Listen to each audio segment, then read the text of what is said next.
War hero, the politician. Looking at the Congressman Morgan Luttrell. Let's talk about it. This is Russ from Veteran Experience. If you find this content valuable, it's all things VA and VA news. Please like, subscribe, send it out to other people. This is how we get our content out so veterans like you can know what's going on in the veteran space.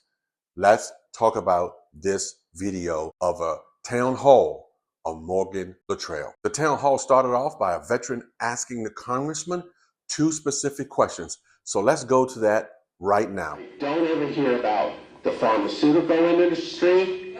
I don't ever hear about health care. I don't ever hear about defense contractors, because there's plenty of waste, fraud, and abuse there. But yet, we cut the VA. Okay, now, okay, why aren't we going after them? The second question is, I heard that this new budget that passed lifted the cap on overdraft fees at banks. So our poor elderly who may have a bounced check are now going to be charged exorbitant fees. I want that cap put back on to where banks are forced to do this in a reasonable manner, not to fuck people. Okay. Okay, we did not make any cuts to VA. Matter of fact, we did not make cuts to the VA. You're talking about, okay, I thought you were talking about dollar bills. Okay. This congressman starts off seeming a little bit confused by saying, we didn't make cuts to the VA. And the veteran who's asking him restates it again, and he gets some boos from the audience. But I want you to take note. This congressman is a war hero. This congressman is now a politician. So what changed from the war hero to politician? Let's listen how he goes on. I think you're going to be very interested to see these are the people that are supporting us and should be supporting us as veterans in the halls of power. But once they get there, they are no longer war heroes. They're just politicians. As far as the VA goes, matter of fact, in February, the VA processed over 1 million disability claims. 1 million. And the VA trajectory, again, I haven't had the secretary sit in front of me yet, but it is, and if it folds, I can assure you I'll be the one wild brushing. And I have never been a stranger in doing that. I do religiously do it. As far as government code, you're talking about the bodies, is that what you're referring to? The people who are being fired and have first services for veterans. I understand. And thus far, the trajectory is still continuing to move upwards. With less people. Yes, with less people. So we're not spending as much federal dollars instead of getting the same thing back.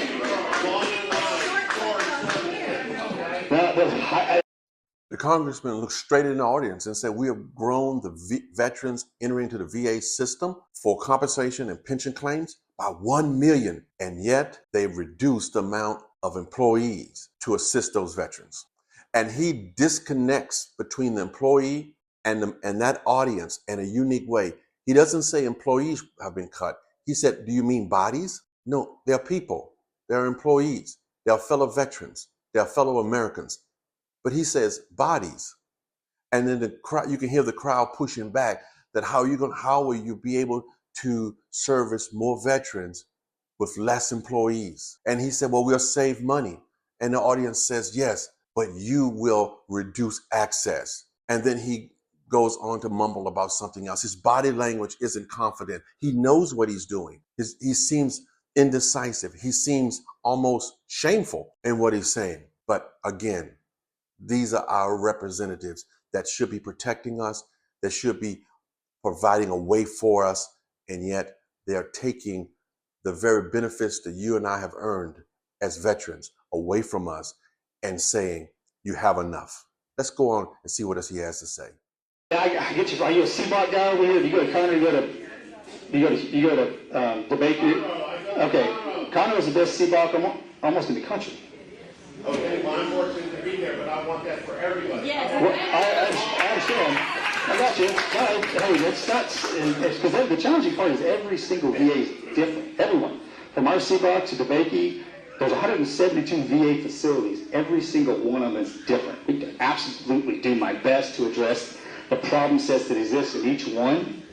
That's 478,000 employees across the entire country.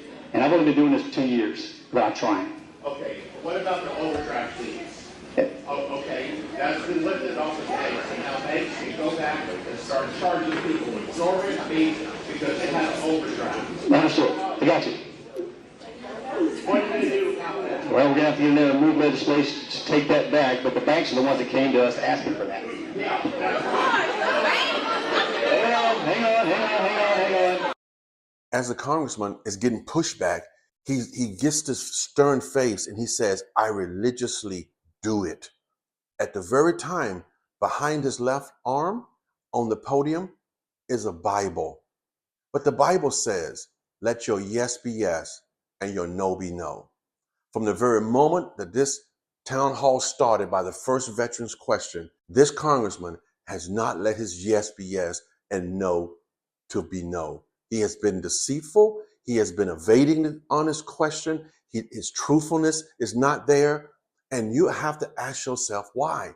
Why would a war veteran, a war hero of his magnitude turn the script and go after veterans? Dear friends, I think you have to follow the money. These guys, once they get into Congress and they become senators, they become multimillionaires on the backs of the average American citizen. And this veteran says, what about the legislation that you voted for that's going to raise money on the backs of senior citizens and poor people? And he responds at the end of the video by saying, the banks wanted it, like frustrated. Like, what is he going to do?